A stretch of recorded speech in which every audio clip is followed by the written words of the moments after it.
Welcome back to this episode of MLM Renegade. Today, guys, we're going to talk copywriting, or more specifically, Copywriting Secrets with its author, Jim Edwards. Check it out.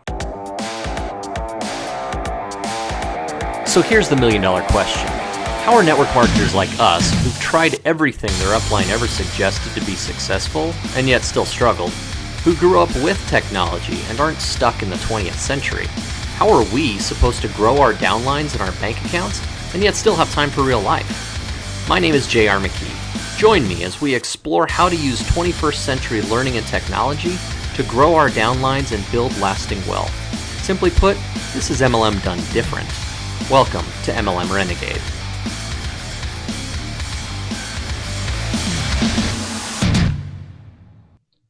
All right, guys, welcome back in. I'm really excited today to have with us Jim Edwards. Jim is the author of Copywriting Secrets, a book I actually just recently finished, as well as both a 2 Comma Club and a 2 Comma Club X award winner with ClickFunnels. Jim is, you can see him going out every morning to feed his chickens on his Facebook feed. The guy is incredible when it comes to all things copywriting and really just provides so much value. I've gotten way more value than I've paid for, frankly, from him. So it's really a pleasure to have him on. So Jim, hey man, thanks. Welcome. Hey, thanks for having me. I'm excited to be here. Oh, me too. So Jim, first thing I got to ask, you are the unicorn guy, the rainbow unicorn, the unicorn guy. Like, where did that come from? So it's been, now 4 years. Back in 2015, 2016, we were having a bit of a contentious election in the US, and I made the mistake of posting something political and everybody jumped me. And so I said to myself, oh, okay, so it's okay for everybody else to post political stuff, but it's not okay for me, huh? All right, well then I'm going to post something. It started out like, okay, I'm going to post something obnoxious, something that's going to be just like a screw you. And so I, just totally out of character for me. So I initially thought cute, cuddly kittens, and then it was, somebody had already done that. And then I just unicorns. And I think it's because I saw a picture of a unicorn shaped like somebody flipping somebody the bird. And so then I decided I was going to do a 60-day unicorn challenge. Every day for 60 days, I was going to post a unicorn meme. And then it's the truth. And so I started posting stuff that was just like, this is the grossest, sickliest, sweetest, crappiest thing I could ever find.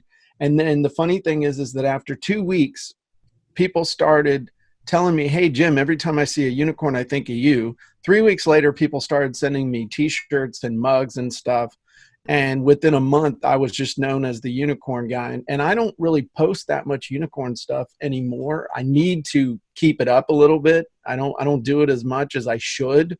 But I mean, people send me stuff, and I know you're not using the video or showing this, but I mean, if you see all this, this is stuff that people have sent me from everywhere, and that's nothing. I mean, down there, I got a huge box of stuff that it just ends up getting thrown in the box because I just don't have room for it. Oh, that's rich. And you guys can't see the video, but yeah, he has unicorn stuffed animals and mugs and figurines and just about everything that you could ever possibly, and actually sitting right over his shoulder is a inflatable unicorn. And I even had somebody give me, Swarovski crystals, not a cheap brand. I had somebody give me a Swarovski unicorn. I mean, it's yeah. Oh my goodness. So I had to ask because I've always wondered, but so tell us a little bit about your background. Obviously, apart from being the unicorn guy, what I know of your background is incredibly interesting. So I definitely want to share that, but I definitely want to share it in your own words. So basically, I started out in the world. I graduated from college. And I quit or got fired from 7 different jobs the first 18 months out of school, but they were all sales jobs. So I sucked at selling. All of them were 100% commission sales jobs too. Oh, wow. And so it was interesting though. I mean, I kept quitting because I was learning, but it wasn't paying off. And then I was working for Nutrisystem back when they were in every strip mall in the frickin' country. And I sold a lady who said, hey, you'd be really good in my business. And I said, well, I've been in every other business. What are you doing? And she was in the mortgage business. So I got in the mortgage business and actually did really, really well. I was 23 years old, making $100,000 a year, which back in 1992, A lot of money. 92, that was a lot of money. But that was when I first really learned about how the entire sales cycle, creating a funnel, getting, your ideal customer in front of you, pitching them, closing them, all that stuff. So I decided to write a book, and it took me 4 years to write the book, and which is a whole different story. But I got rejected by 40 different publishers, and it's more than 40, but I stopped counting at 40. So I was like, this is a really good round number to stop the rejection. And so in 1997, a friend of mine, I was at homecoming at college drinking beer. And as guys do, we were just talking, and the guy told me that he and his dad had just bought a web server. And I said, hey, I got a book that you think I could sell it online? And he was like, yeah, sure. I don't see why not. Which, that's like asking the janitor for advice on a lump on your breast or something. I mean, it's just like has nothing to do with anything, but we were drinking, and he wanted to sell a hosting client.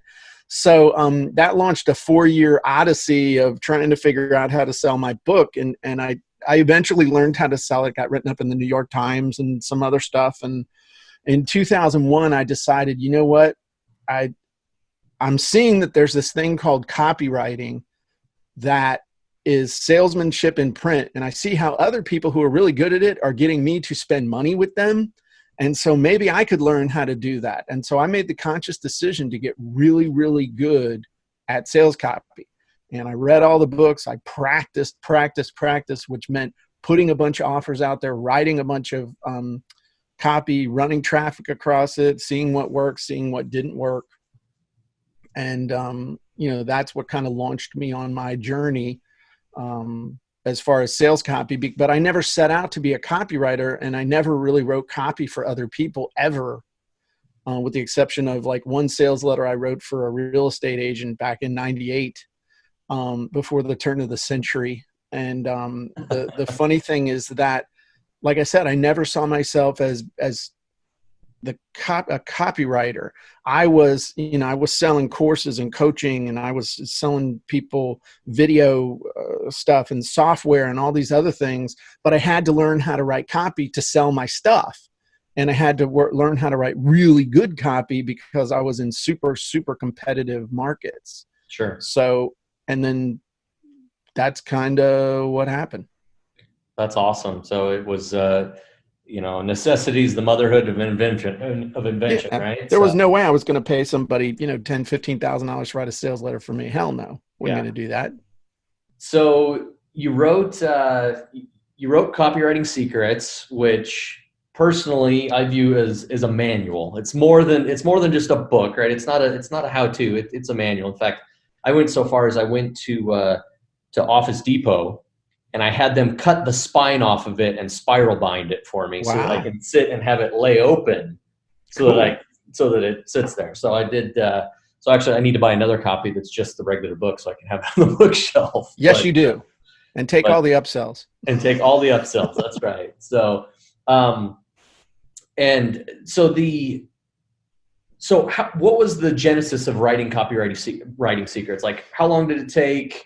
I mean, I know that I turned on to it probably 6 months before I could actually buy it. So you made me wait. Yeah. Congratulations. But yeah. So the thing is, I never set out to teach anybody about copywriting. That's the number one thing. And so 4 or 5 years ago, it's been 4 or 5 years ago when Russell, it's about 4.5 years, 4.5, 5 years ago, Russell Brunson and I created Funnel Scripts. Yep. And Funnel Scripts is software to help you write copy for your funnels. And what I realized was that I could give them the scripts and they could get good results. But if I could get them to understand some of the mindset behind the scripts, then they could get amazing results without much more effort. And Okay. so Copywriting Secrets started out really as a video training program. And then I realized that I needed to turn it into a book that people could do just like what you said, but design it with a book. Like sometimes when you read a book, you got to read the whole book to actually get anything out of it. And what I've realized with sales copy is that you can learn different bits that you can immediately apply and get benefit from without knowing any of the other stuff. And so that's why I wrote the book the way I did, because if you already know how to write some copy and you've made some offers and you understand stuff, you can skip around. But if you have no clue how to sell, if you're one of the 1 out of 9 people in this country now that makes their living by persuading others to give them money through the internet or through, direct sales, but you've never done that before, then you can actually go through the book in order and it will teach you the most important stuff first. So it all builds one upon the next, one thing upon the next, upon the next, upon the next. So it was intended to be a manual. And frankly, at its core, I intended it to be not just a manual for writing sales copy, but a manual specifically for funnel scripts customers. Once they got their hands on that, then they would be like, holy crap, I understand. Now I get it now. So Yeah. you don't need funnel scripts to be able to get a lot of benefit out of the book. But if you have funnel scripts and you've got the book, it's a total game changer. Absolutely. Yeah. And I actually just did my renewal for the, to upgrade it to lifetime. So I literally Unlimited. We can't, the lawyers won't let us say lifetime. unlimited. Thank you. Yeah. Right. It's good old the FTC. We don't want to run afoul Yeah. of the FTC. So because whose lifetime are we talking about anyway? Exactly. Which is funny because I have a Chrome extension actually that I sell that I had to name as unlimited as well for the same similar reasoning. So anyway, Yeah. but so that's awesome. I mean, the book itself was just like, there's so much good stuff in it. If you were, apart from your book, obviously, if somebody was coming out and wanted to go down that path of learning how to write sales copy, what are some of the other resources that you would point them towards? Well, the one thing I would say, if you want to learn to write sales copy, my suggestion is do not learn to write sales copy from the perspective of you're going to write copy for other people, because you can make decent money doing that, but you'll make more money writing copy for your own stuff and then going and pushing the crap out of your own stuff. Sure. So that would be the one thing I would tell you to do. There's a book that's been around forever called Scientific Advertising by Claude Hopkins, which you can get on Amazon, which is it's a short book. It will explain advertising and stuff. Another book that a lot of people don't talk about very much is Seducing Strangers, which is a relatively new book. It's 3 or 4 years old, but it was written by the guy who created or was one of the writers or was a creator of the show Ad Men, or the one about the advertising guys back in the 50s or 60s. Mad Men, right? Mad Men. Sorry. Yeah. So that's a really freaking good book. And it's a fun read too. Okay. There's another one that I really like called Cashvertising, which is a little bit more, like an intermediate level, and I mean, really that's enough when you've, the biggest thing is studying copy and doing it and seeing what kind of results. The best teacher is doing something and seeing what kind of results you get. That's practice, doing it over and over and over. Okay. So with you practicing and, maybe some of us aren't as prolific as others at creating stuff to sell, right? Would you then use different PLR things or use other affiliate tools, for example, and do that? Yeah, I would suggest doing affiliate stuff because you can do that pretty fast. With PLR, you still have to private label rights. For those of you who don't know what that means, you still are going to have to get a sales page and a delivery mechanism and everything else. Whereas with an affiliate offer, especially if you go over to ClickBank or somewhere like that, and you can see what the hottest sellers are, pretty much all you have to do then is just write ads and bridge pages and stuff to then, direct people on over to that.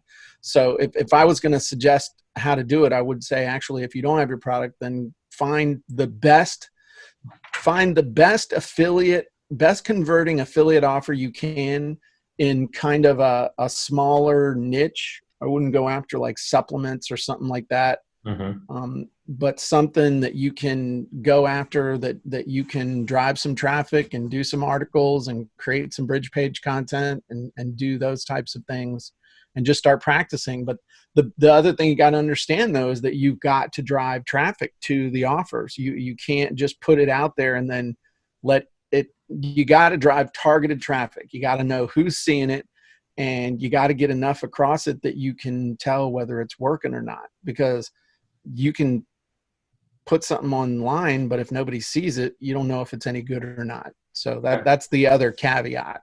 So with that, I mean, what would you suggest as far as to push traffic across it? Are you saying I Facebook create ads? some bridge pages and then run some Facebook ads to the bridge pages. Okay.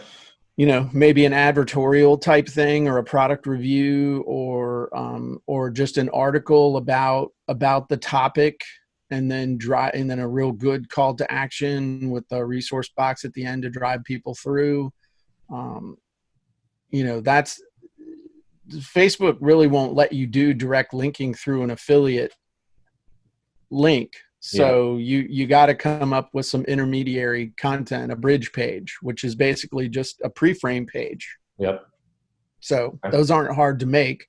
It's a headline, usually it's a headline, and then some sort of a video to get them excited and explain to them how they're going to benefit what they see on the next page, or some sort of an article, or 5 tips or 5 steps or 5 reasons why, or a list. That's where listicles, which always makes me think of something else. But listicles are good for that. 10 secrets to this, or 10 ways to that, or that kind of a thing. That's awesome.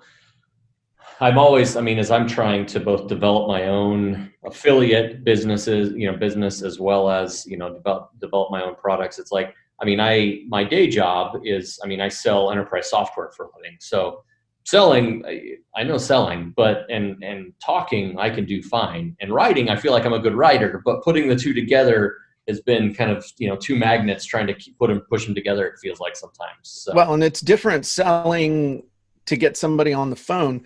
If you're really good at selling people person to person, then my suggestion would be that you figure out how to set up some sort of a funnel that's an application funnel, or a funnel getting them to call, in order for you to close them over the phone. Yep. There's nothing wrong with that. There's absolutely nothing wrong with that. And you can charge a lot more. You can charge a lot more money. You can get a lot more money doing it that way. But just some people are petrified to talk to somebody over the phone, in which case, yes, you can sell higher ticket stuff. I've sold stuff that costs a lot. I don't want to give income claim stuff, but I've sold stuff in the high 5 figures without ever talking to someone. Wow. You can do that. It's hard. It's a lot different than getting them to call in on the phone. But that's another way to do it as well. If you want to practice, is close them into a telephone conversation, or a Zoom or Skype. Zoom, yeah. Somewhere where you can interact with them personally. That's good.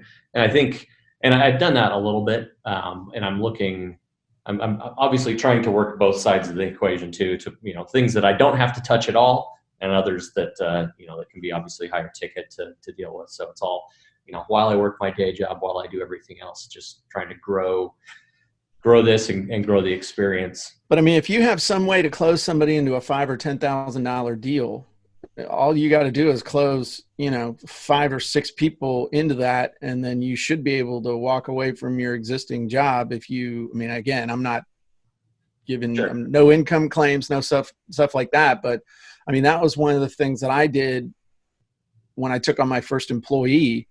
I did a higher ticket offer. For me at the time, $500 was a high ticket offer. Mm-hmm. And we put away enough money that I knew I'd be able to pay her for a year. And that was only then did I agree to bring her on as an employee. So you can kind of think in those terms too, kind of a freedom plan type thing. Anyway, I digress. No, that's fantastic. No, it's all great ways to think about things. So if we were going through, I mean, I know the book has dozens of secrets in it, but what are your and choosing among your children is hard, although we all have. Secret number 3, people don't buy without a reason why. This is where people screw up left and right. They think the only reasons people buy are to either make money or to save money. They think those are the only reasons that people buy. Either we got to position this as you're going to get rich, or you need to buy this because you really need it and you're going to save a bunch of money. And that's like the reason why they give people. Mm-hmm. If you look at most of Amazon is based around save money offers. It's all, I mean, they've codified it into their software with the, hey, regularly this, and it's crossed out and you can get it for this type of thing. Yeah. So that's there are 10 main reasons why people buy. I'll give you the first 5. Make money, save time, avoid effort, and escape pain. Escape pain comes down to mental pain or physical pain as well. And what you need to do is tie your product, and there are 5 more that are just as powerful. So it's not like 1 is the most important and 10 is not. But I mean, I'm only going to give you the first 5. Sure. I can't give everything away for free. We'd be here all day. So, although you are giving the book away for free, let's be honest. I mean, you pay for shipping, but the book's free. That is true. So the bottom line, though, is that the more things you can tie, more reasons why you can tie, the more people will buy. And so that's something that's very important to understand. Is you want to give your product multi dimensions, not just say, hey, you're going to get rich, you're going to get rich, you're going to get rich, you're going to get rich. Some people want to be more popular. Some people want to share their message. Some people want to save time. Other people are buy if it can just give them an extra 10 minutes a day or give them more time with their family. I mean, there's so many reasons that you can tie to something. That if you do that, especially if you're in a niche that's not like the make money niche or a hyper competitive niche, I call it like being like a ninja taking on an 8th grade gym class. You might have 30 competitors, but they're like 8th graders. And when you learn this and get good at it, you're like a ninja. And even if all of those little ankle biters come in you at the same time, you might take a couple of dings, but at the end, you're going to be standing and all 30 of them are going to be laid out cold. If you figure this stuff out, and it's not that hard. It doesn't take that long either. So awesome. Jim, thanks so much. I'm actually I've set up a link so that anybody who wants to go get the book for free, copywriting.mlmrenegade.com. You can go and pick it up for free. It costs you some shipping. It's worth every cent and way more, and you should probably pick up the bonuses along the way too. But it's been a book that has been what I would say transformational for my 2020 thus far. So it is awesome. It's been an awesome book. So Jim, thanks so much for coming on and joining us and spending some time with your day. And hopefully we'll get you on here again soon. Awesome. Thanks for having me. Hey, thanks. Hey, thanks for listening, and please remember to subscribe. And if you loved us, leave us an awesome review on iTunes, Stitcher, or wherever you consume your podcasts. Now, if you'd like some free training for your team on how your recruiting efforts can be bettered and brought into the 21st century, go to podcast.mlmrenegade.com and get your copy of the Renegade Recruiting Kickstarter.